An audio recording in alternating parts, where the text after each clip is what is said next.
नमस्कार दोस्तों, कैसे हैं आप। स्वागत एक बार फिर आपका भगवद गीता सीरीज़ में। और आज जो श्लोक हम करने वाले हैं वो हमें ये याद दिलाता है कि लाइफ में हर क्वेश्चन का आंसर है अगर हम चाहें तो। और जैसी हमारी डिज़ायर है, जैसी हमारी इंटेंसिटी है, उसके हिसाब से हमें आंसर मिल जाता है। जैसे आज का जो श्लोक है इसमें भी ऐसे ही है कि धृतराष्ट्र ने पहला क्वेश्चन पूछा जब भगवद गीता शुरू हुई कि धर्मक्षेत्रे कुरुक्षेत्रे समवेता योत्सवा मामका पांडवाश्चैव किम कुर्वत संजय, कि हे संजय, मेरे और पांडु के पुत्रों ने धर्मक्षेत्र कुरुक्षेत्र में क्या किया। और इंटेंसिटी इतनी ज़्यादा थी धृतराष्ट्र की कि जो पूरा चैप्टर है वो इसी बात को एक्सप्लेन करता रहा, उन्हीं के आंसर को कि क्या किया। सारे चैप्टर में हमने यही सुना कि क्या किया। और क्योंकि अर्जुन सबसे इम्पॉर्टेंट थे इसलिए अर्जुन को ही फोकस करके संजय ने आंसर किया।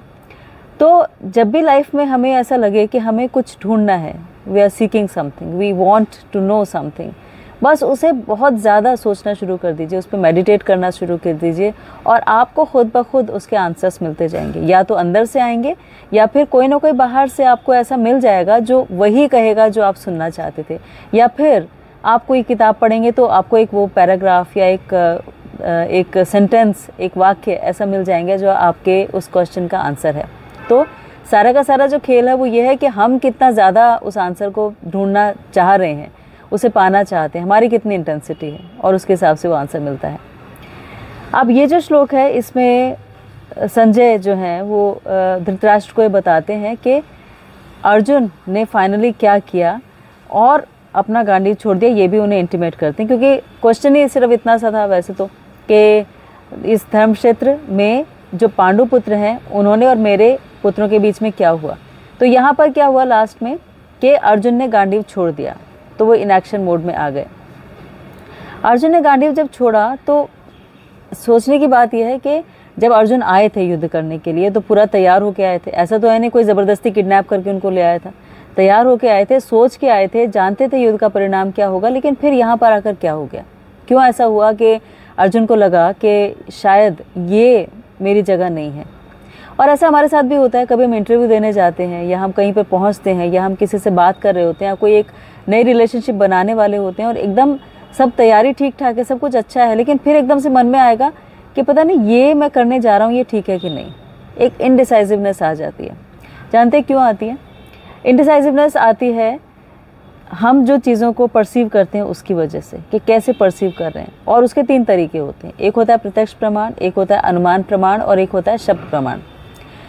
अर्जुन जो है वो आए थे क्योंकि तब तक उनके माइंड में ये था कि मुझे अपना गांडीव लेके जाना है, मुझे युद्ध करना है ताकि मैं भगवान कृष्ण को प्रसन्न कर सकूं। ऐसे ही जो भी हम हैं, हमारा इंटरनल मोटिव यही है कि हमें सर्व करना है उस ऊपर वाले को, और यही सोच के हम आए थे इस युद्ध भूमि में यानी इस वर्ल्ड में।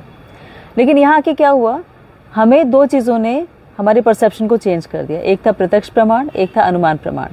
प्रत्यक्ष प्रमाण का मतलब होता है जो हम देखते हैं उसे हम एक्सेप्ट कर लेते हैं। जैसे मान लीजिए मैंने दूर से देखा किसी को कि कोई मान लीजिए मेरी जान पहचान का है, मेरा फ्रेंड है और वो किसी लड़की को हक कर रहा है। अब मैंने प्रत्यक्ष प्रमाण क्योंकि मैंने अपनी आंखों से देखा तो मैंने यकीन कर लिया कि देखो ये तो उस लड़की से बहुत प्यार करता है इसीलिए उसको हक किया होगा। लेकिन शायद मुझे नहीं पता कि हो सकता है उनका कल्चर ऐसा हो जिसमें वो हक करके और अलग होते हों, वो लड़की किसी ऐसे देश से आई हो या फिर वो उसकी सिस्टर हो, ये भी हो सकता था। या फिर उसने वैसे ही, वो लड़की बहुत परेशान थी और वो उस टाइम उसे सपोर्ट चाहिए था तो उसने ऐसे हल्का सा हक कर दिया होगा, या वो बहुत अच्छे फ्रेंड्स होंगे। लेकिन मैंने प्रत्यक्ष प्रमाण के हिसाब से डिसाइड कर लिया था। अनुमान प्रमाण का मतलब होता है कि मान लीजिए एक कमरा बंद है और उस कमरे के बाहर मैं खड़ी हुई हूँ, कमरे के अंदर से आवाज़ें आ रही हैं बहुत तेज़, तो मैंने अनुमान लगा लिया कि दो लोग आपस में लड़ाई कर रहे हैं। जबकि हो ये सकता था कि वहाँ पर टीवी चल रहा हो ये सकता था कि वहाँ पर कोई प्ले की रिहर्सल चल रही हो, लेकिन मुझे ऐसा पता नहीं था। तो मैंने अनुमान से ही सोचा। अब अर्जुन जो है उन्होंने भी प्रत्यक्ष प्रमाण को अपनाया और उन्होंने अनुमान प्रमाण को अपनाया कि मैं इन्हें मार दूंगा तो ऐसा होगा। ये अनुमान थे, अर्जुन के परसेप्शंस थे। और जो प्रत्यक्ष प्रमाण था कि अर्जुन सामने खड़े हुए सबको देख रहे थे, इसीलिए उन्हें लग रहा था कि मैं इन्हें कैसे मार सकता हूँ, ये सारे के सारे मेरे अपने हैं। लेकिन इन सबसे अलग जो तीसरा होता है, जो तरीका जो हमारे परसेप्शन को सही डायरेक्शन में लेके जाता है, वो होता है शब्द प्रमाण।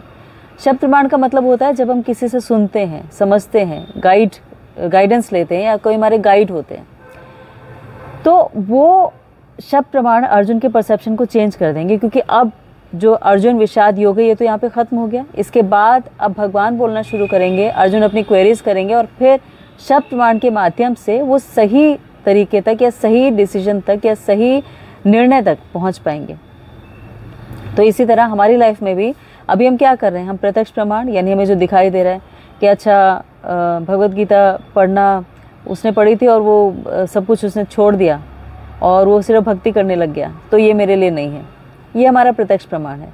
अनुमान प्रमाण ये हो सकता है कि हमने ये सोचा कि मान लीजिए कुछ भी हमने अनुमान लगाया कि जो लोग भक्ति में आ जाते हैं या जो इस तरह के स्पिरिचुअल मैटर्स में चले जाते हैं या ऐसा कुछ पढ़ते हैं, तो फिर वो अपने लाइफ से ज़्यादा डिससेटिस्फाइड हो जाते हैं, उनमें विरक्ति आ जाती है। ये हमारा अनुमान है, हम उनसे मिले नहीं हैं।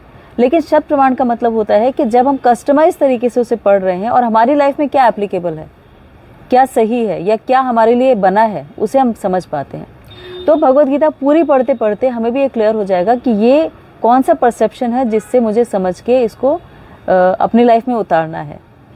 और ये अर्जुन इस लास्ट श्लोक से हमें सिखा रहे हैं।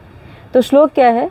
श्लोक है भौतिक शोक और आध्यात्मिक शोक के बारे में, और ये कहता है संजय उवाच एवमुक्तार्जुना संख्ये रथोपस्थ उपाविशत् विसृजय संशरं चापं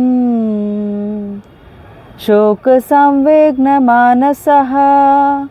कि संजय कहते हैं युद्ध भूमि में इस प्रकार कहकर अर्जुन ने अपना धनुष और बाण एक और रख दिया और शोक संतप्त चित्त से रथ पर अपने आसन पर बैठ गए। तो ये लास्ट श्लोक है फर्स्ट चैप्टर का, और ये हमें याद दिलाता है life always comes in a circle, कि जहाँ से हम शुरू करते हैं वहीं पे सब समाप्त हो जाता है, और कोई ना कोई सर्कल जो इनकम्प्लीट रह जाता है वो हमेशा हमें दुखी करता है, हमें दुख पहुँचाता है, हमें याद रहता है। इसीलिए कोई भी चीज़ जो हम शुरू करते हैं उसको एंड तक लेके जाना ज़रूरी है, उसे कभी भी अधूरा या बीच में नहीं छोड़ना चाहिए। और इस चैप्टर में भी जो फर्स्ट श्लोक था, जब संजय ने उस बात का उत्तर देना शुरू किया था, धृतराष्ट्र ने पूछा था कि मेरे और पांडु पुत्रों ने क्या किया, उसका कंक्लूजन यानी यहाँ पर संजय उसका पूरा उत्तर दे रहे हैं। तो कितना स्ट्रॉन्ग कम्युनिकेशन है, पहली बात तो ये सीखते हैं। और कम्युनिकेशन कितना क्रिस्प है कि जो पूछा उसी का जवाब दिया, उसमें कोई बीच में उन्होंने अपनी तरफ से कुछ जोड़ा नहीं, कुछ कहा नहीं, जो था जैसे था एज इट इज़ उसे प्रेजेंट कर दिया। तो ये दो चीज़ें इससे सीखते हैं हम। तीसरा ये कि जो अर्जुन को शोक था, अभी तक जो शोक है वो है अज्ञान की वजह से शोक हो रहा है अर्जुन को, क्योंकि अर्जुन को ये लग रहा है कि मैं ये बॉडी हूँ और मेरे जो रिलेटिव्स हैं ये मेरी एक्सटेंडेड बॉडी हैं, और इस वजह से मैं इन्हें कैसे मार सकता हूँ।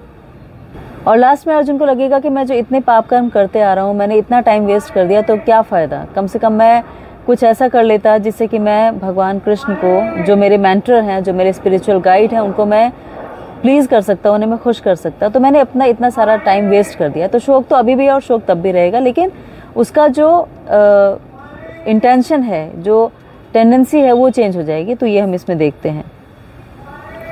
फिर अर्जुन ये देखते हैं कि शोक उस चीज़ के लिए नहीं करना चाहिए जो ऑलरेडी पेरिशेबल है, यानी शरीर के लिए शोक करने का क्या फ़ायदा, क्योंकि शरीर तो अगर मैं नहीं भी मारूंगा यहाँ पर तो भी ये ख़त्म ही होना है, तो हमेशा तो रहने वाला है नहीं। तो फिर इस शरीर के लिए शोक करने का क्या फ़ायदा।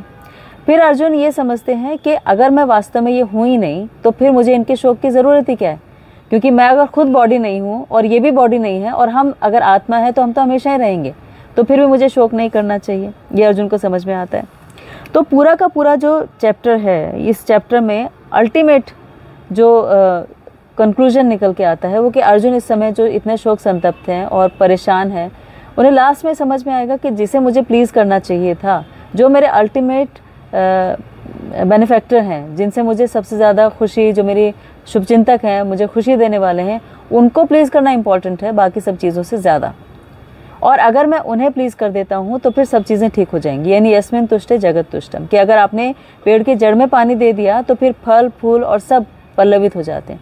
तो अगर भगवान कृष्ण की प्रसन्नता के लिए मैंने कार्य किया तो जिन रिलेटिव्स के लिए मैं दुखी हो रहा हूँ उन्हें भी अल्टीमेटली मोक्ष मिल जाएगा, सेल्वेशन मिल जाएगा, और वो भी इस समय जो इस डिलेमा में है, जो परेशानी में है, उससे दूर चले जाएंगे। तो ये इस श्लोक में हमने देखा कि जब हम वर्ल्डली तरीक़ों से सोचना शुरू करते हैं, जब हम संसार को देख के सोचना शुरू करते हैं, तो हमारा वो सोचना जो होता है वो अनुमान प्रमाण या प्रत्यक्ष प्रमाण होता है। लेकिन जब हम एक्चुअली गाइडेड होते हैं, किसी से हमें कोई समझाता है, बताता है, सिखाता है, तो हम शब्द प्रमाण के माध्यम से वास्तविक सत्य को समझ पाते हैं, जो अर्जुन यहाँ पर समझ रहे हैं। और जो क्वेश्चन पूछा जाता है उसका आंसर उसी सटीक तरीके से देना चाहिए, कम्युनिकेशन गैप्स नहीं रखने चाहिए। आपसे पूछा गया तो आप जवाब दें, मौन ना हो जाएं, और उसको जब तक आप कंप्लीट नहीं करेंगे वो लाइफ एक इनकम्प्लीट सर्कल में रहेगी, तब तक आपको डिससेटिस्फाइड रखेगी। तो ये कुछ लेसन्स थे जो इससे हमने ड्रॉ किए। आपने इस श्लोक को सुना और इसके लिए इतना समय निकाला, इसके लिए आपका बहुत बहुत थैंक यू। कल से हम शुरू करेंगे सेकेंड चैप्टर का फर्स्ट श्लोक। सेकेंड चैप्टर भगवद गीता का पूरा सार है, और अगर उसे हम ठीक से पढ़ लेते हैं तो फिर काफ़ी हमें नॉलेज हो जाएगी। 60 या 70% भगवद गीता हमें बिल्कुल समझ में आ जाएगी। तो उसे पूरा पढ़ने की कोशिश करेंगे ठीक से, और आप इसे फिर से पढ़िएगा, आपको अच्छी तरह से समझ आएगा। कुछ समझ नहीं आएगा तो कमेंट सेक्शन में लिखिएगा, हम फिर इसे दोबारा से ले सकते हैं एक्सप्लेनेशन में कुछ ना कुछ। तो आज के लिए आपने टाइम निकाला, इसके लिए आपका thank you so much. Thank you.